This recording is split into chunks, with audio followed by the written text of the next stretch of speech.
Welcome to Energy Stew. This is Peter Roth, your host. And I'd like to ask you, how effortless is your life? Isn't it free of effort? Well, maybe we could all do a better job of living effortlessly. But what does that mean? Oh my gosh, would we be totally irresponsible or not? Maybe it is responsible to live without effort. Let's find out. So to find out, the best way is to talk to the author of a book called Effortless Living. It's about Wu Wei and the spontaneous state of natural harmony. So that's very promising. And back again as a guest on Energy Stew is the author of this book, Jason Gregory. Jason, welcome. It's great to be back on, Peter. We always have a great conversation, yeah. It's so wonderful. And this book was one of the deepest books I've ever read because it understands how to be true to yourself and how to be true to life and to see life in its true elements that are the deepest elements. And so I want to get into that with you because this is from the teachings of Lao Tzu and ancient Chinese Taoist teachings that don't necessarily have to do with the Taoist religion, right? No, definitely not. more so the Taoist philosophy or way of life, you could say, which was actually the original. I mean, we need to remember there was sort of no Taoist religion. Per se. Right. Well, that was them with Jesus and Buddha. Yeah. The religions came from the people afterwards who needed to create structure. Yeah, exactly. So, yeah. So it's more of a focus on, the teachings of Lao Tzu, the original teachings, and how to sort of live Wu Wei in our everyday life. And Wu Wei, again, for people watching, it translates. There's a few ways you can translate it. So there's non-doing, which is kind of the original Lao Tzuian way of. Let's call it non-efforting. Yeah, non-efforting, exactly. Non-efforting, no force, effortless action. Even there's a skill element to this where you could say it's like intelligent spontaneity. But yeah, like you said, no effort, effortlessness, living your life in sync with the environment, in sync with life itself. It's more of a life science. It's not so much a religion or, Lao Tzu's not putting up sort of a dogma to follow. He's sort of saying, get in touch with life itself at its rawest. Well, that's the point. How do we know we're doing that? I guess it's seeing the effort in us to try to control life. Is where we make a mistake because we think we can. Yeah. Well, yeah, we're all under the illusion that we can change life according to our own beliefs and our own agendas. But, if we've lived long enough, as you have, Pete, is that you after time, you notice that, I don't control this game. This game has got its own way. And if I don't, in a sense, calibrate with the way it's moving, then I begin to swim against the stream, against the Tao, so to speak. But even calibrating is an effort. So it's an effort. Yeah. Right. That's a good point. It's an effort. So it's a way of,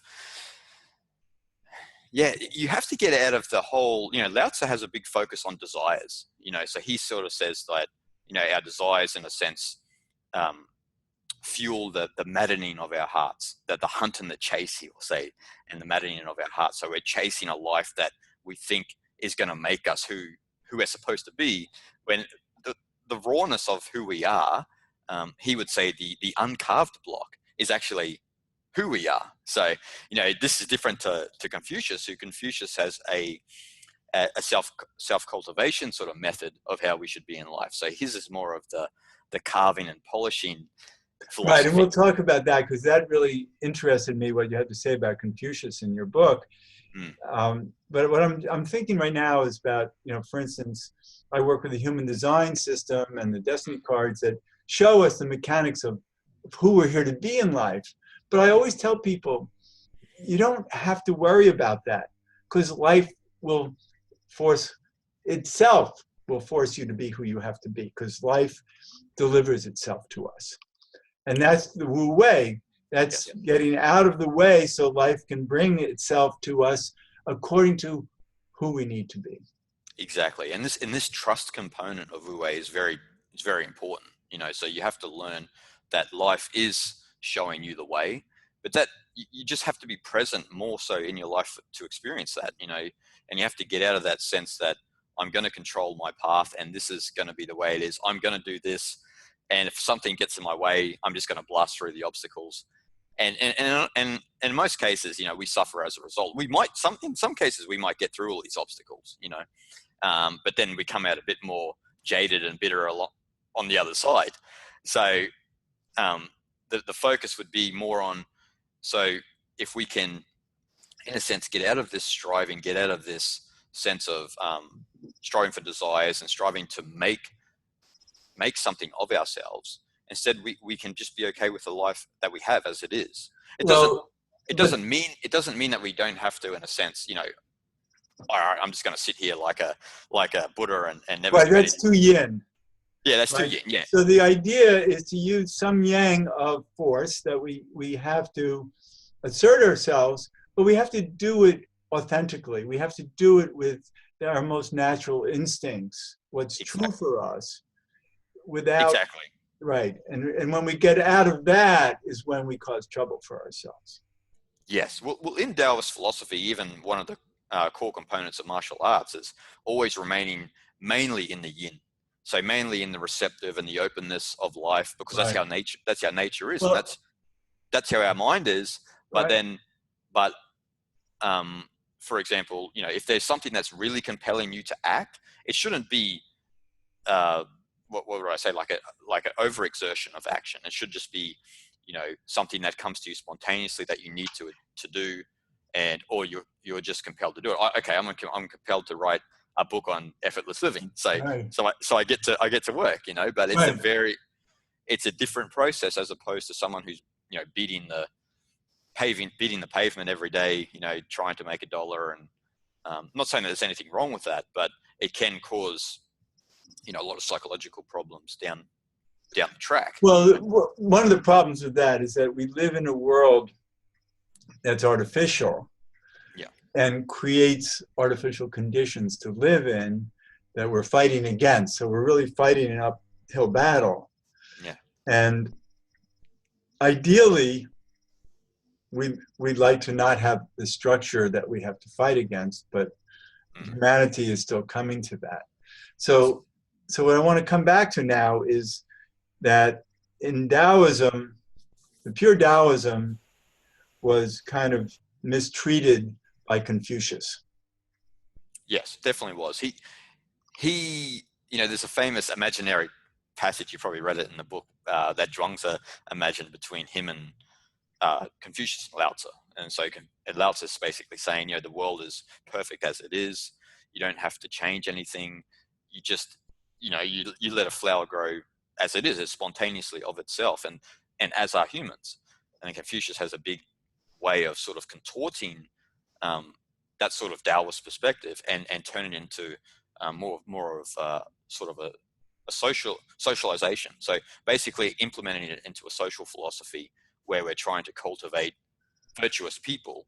And the irony is, as the Tao Te Ching always states, is that in trying to be virtuous, you're not virtuous. So right, it's artificial.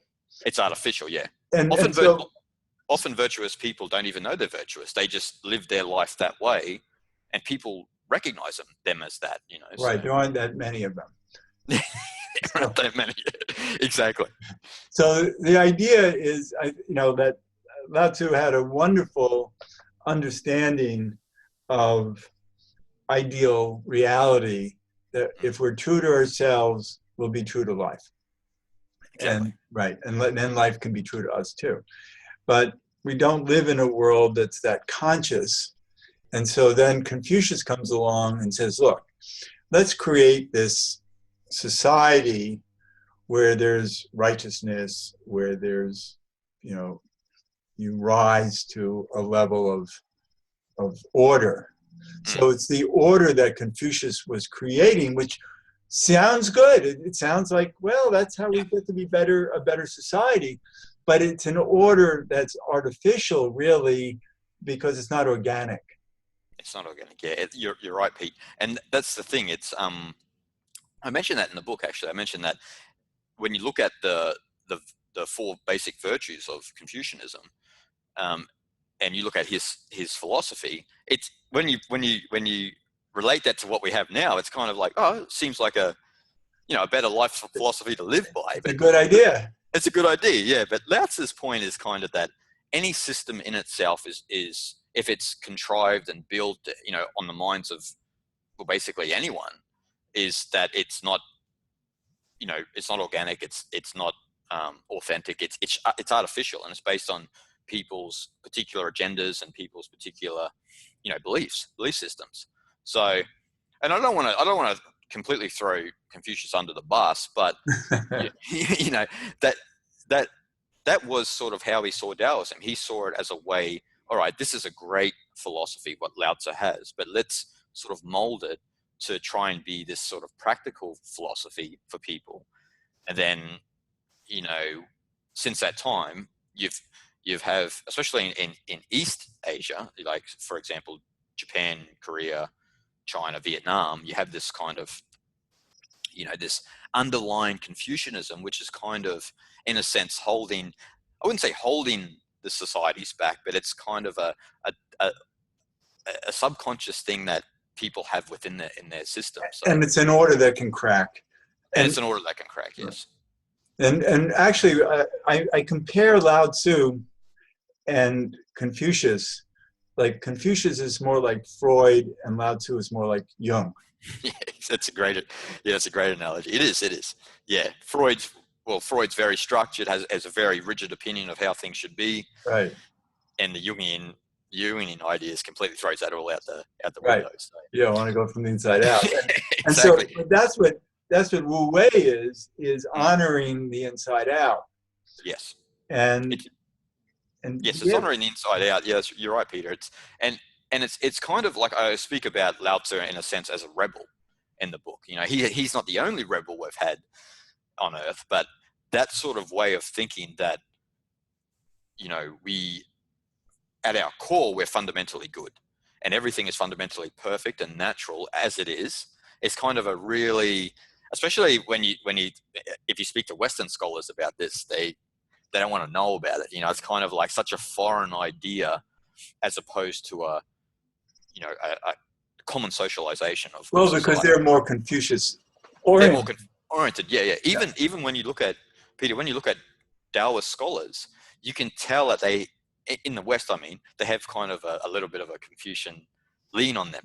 They sort of do think that Confucianism is a lot more practical for the modern world than Lao Tzu's philosophy. Very interesting because we're in a time of evolution right now in our Western society that is imploding because we've come to a cycle that the Mayans predicted of 360 years just ending of Western empire.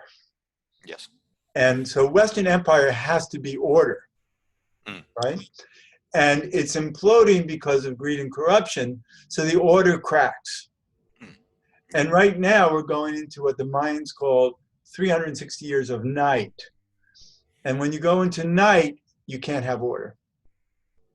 No. You lose all of that. Yeah. And so you have to go within. It's the return of the divine feminine, the yin principle. So you have to really rely more on yin than on yang. And we don't know how to do that enough yet. So yang is just cracking all over the place. Exactly. Well, that's it. It's a complete reversal of psychology. Like, Yeah. say, Yeah. I speak about that in the book. We live in a yin deficient world where we have people that are going yang, yang, yang, yang. They're just doing, and that's all they do is just doing. They're doing in their sleep actually because they're Yeah. Well, that's all they know. that's all they know. So it's causing a lot of problems in the world, and like you said, we're going through that period. Even in China, they talk about actually Lao Tzu as kind of like the master of chaos. So You say, Yeah, but that in that sense, when you talk about the master of chaos, you're talking about that within chaos, there's kind of an intrinsic order, that divine order. that's the point. That's That's the what you point. have. Yeah, That's how Wu Wei works. that's how Wu Wei works. Plus Yes, chaos. yes. So that's that naturalness. See, that's that naturalness that we got to get back to. But I think we're going through a process where people are starting to understand the yin qualities of life a little bit. Like, meditation is becoming a part of in business and stuff like this. But I think it has to obviously be more of a focus for people, because people are starting to, suffer from stress and anxiety and all sorts of mental illnesses in the world. And that happens from just striving and doing and holding an image up of yourself to the world that's continually knocked down.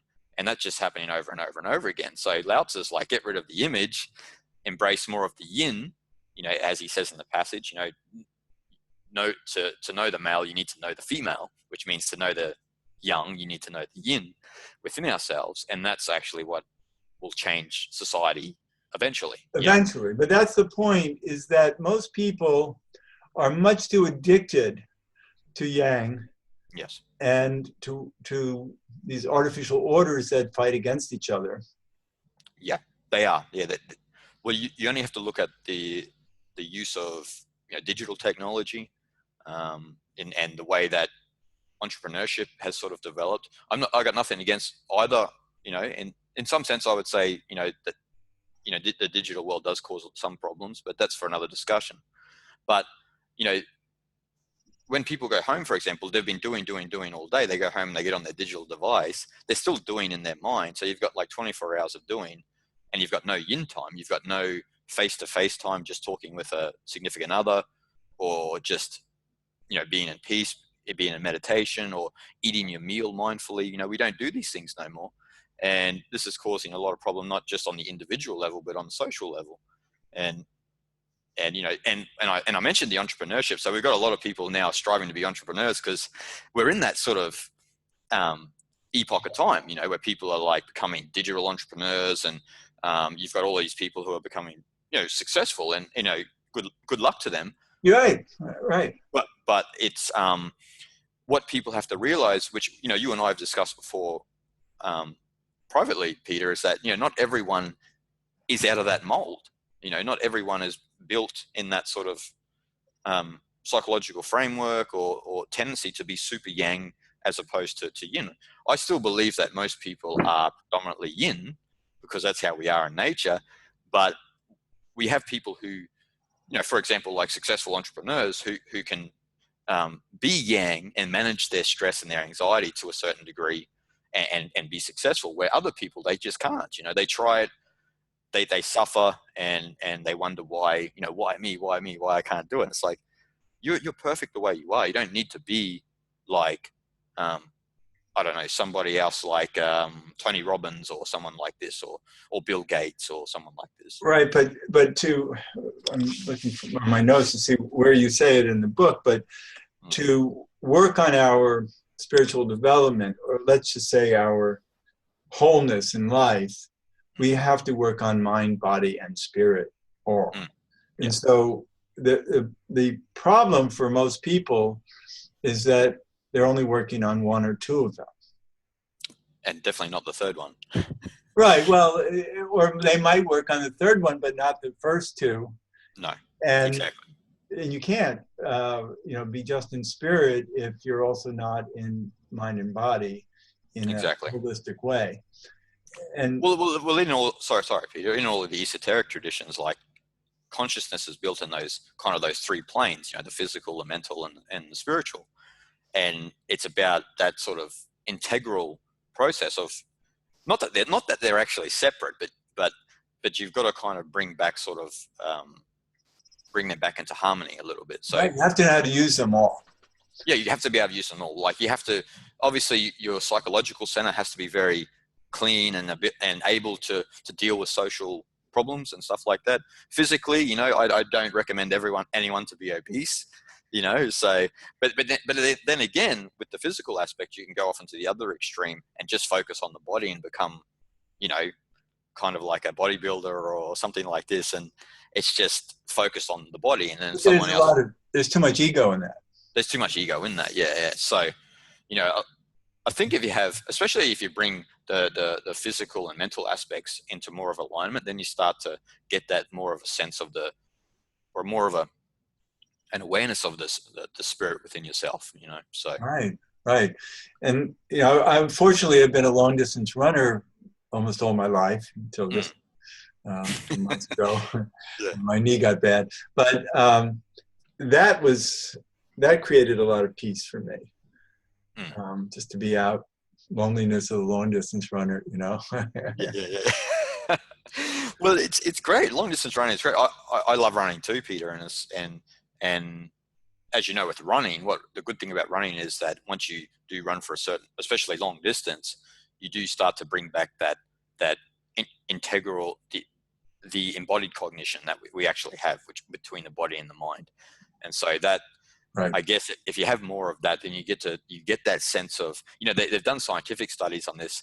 You know, when you run for say over 20 minutes, you get a cognitive state of effortlessness. So that effortless state that you feel in that's kind of the spiritual aspect. That's the Wu Wei that we actually can feel just in our ordinary life. I'm glad you brought that up, because that's something that I want to emphasize, is that this Wu Wei principle is finding that natural rhythm in yourself that's kind of like athletes find the zone. And you can also equate it to typing or driving a car. That, you know, there's no effort. You know, you're not sitting there going, am I moving the wheel right, or, you know, second. Yeah. You're naturally, you know, there's so many times when I'm driving and I forget that I've been driving for the last 10 minutes, and I hope I kept to the road properly, but of course I did. Yeah, exactly. Well, that's, you know, in the one of the great Taoist sages, Zhuangzi, who I mentioned in the book, he has the story of Cook Ding, and Cook Ding, you know, he Lord Wen Wei goes to this. It's a story, but Lord Wen Wei, who's the ruler at the time, goes to I think it's a religious sacrifice ceremony, and Butcher Ding or Cook Ding, whatever you want to call him, is there, and he's cutting the ox up so effortlessly, like he doesn't seem like he's not even touching a bone or anything. It's just he's in the zone. He's in the zone, and the Lord Wen Wei goes up to him and is like, you know, how do you do this? You know, and it's like, and for him, it's kind of like he said, after 3 years, he doesn't see the animal anymore, you know, with his mind, but he sees it with his spirit. And so this is kind of again, getting back to that zone thinking. It's back to that effortless state where even and that, sorry, Pete, and that's kind of like a metaphor for the obstacles in life. But I want to do a subsequent show with you, following this one, about how to live Wu Wei better. Yeah, you know, definitely. And the experiences that you and I've had, and the experience you found in your research and literature about Wu Wei stories. Yes. So that people can really embrace it in their own lives, in, you know, how to find less effort in being true to themselves. Yeah, I'm definitely. I think that's probably more than one show, isn't it? It could be. Well, yeah, it's great talking with you. Yeah. So, because I want to also, in that, you know, I want to talk about Li, and, you know, how to embrace the Li in yourself, Li. Yeah, Li, yeah. And when you embrace the Li in yourself, you're able to work in virtue, and virtue is Te. How do you pronounce that? You pronounce it duh. Duh. Okay, yeah. So you want to live in duh, but it's the virtue of living in inner truth. Yes. But the idea is, how do you find your inner truth? How do you know without efforting? Yeah. I mean, maybe it takes some intellectual curiosity to examine ourselves, and we also want to talk about the fact that that we do all need to constantly work on ourselves and purify ourselves from all of our shadows. Not that we can get rid of our shadows so much as we can learn to honor them. Yeah, to deal with them and to honor them, and yeah, not let it to be something that's going to cause you suffering in your life, you know. Right. So yeah, definitely we can talk about that too. Yeah, but this book, Effortless Living, is so rich in, you've really, I mean, your previous book, which we did a show about, was Fasting the Mind. Yep. Spiritual exercises for psychic detox. And that is part of the journey here of knowing your mind and knowing what it wants to tell us. Definitely, yeah. Naturally, rather than, living, in the constructs, the artificial ego constructs that we're conditioned to. Exactly. Well, the irony is that fasting the mind actually came from Taoist philosophy too. So it came from Zhuangzi's. Well, it didn't just come from that, but the term fasting the mind came from Taoist philosophy. The benefits of having a mind that's empty, like it's not ready to act and do this and scheme. It's happy being ready to experience Wu Wei. Experience Wu Wei. That's it. Exactly. So there's so much more to, and in the meantime, people can pick up Effortless Living, and you're Jason Gregory. And is there a website? Yeah, you can go to jasongregory.org, and I'm on Facebook. I think, you can find me on Facebook, Instagram, and on YouTube. That's great. Yeah. And we have lots more to talk about, because this is, for me, this is what I need to hold in my own purpose, let's say, because it's my life. This is my life, is understanding how important Wu Wei is, how important it is to slide through life correctly as much as we can, authentically for ourselves. Yes. I think and the next show where we're going to talk is how important it is to be useless. Yeah, exactly. That's one of the main points. So I can't wait to get into that one. Yeah. And yeah, just to expand on your last point there, Peter, I think that's the work for all of us, a lot of us actually, as to how can we just maintain that Wu Wei attitude through our life without letting the pressures of the social world push us in different directions. Exactly. So that's what we have to look at in the next show, is how to live Wu Wei. Exactly. Great. I can't wait. Thank you so much, Jason Gregory. All right. Thank you, Pete. And this is Peter Roth, your host of Energy Stew at prn.fm. I can be reached at peter@heartriver, HEART, river.org, or 212-222-7748. I'd love to hear from you, and thanks so much for listening.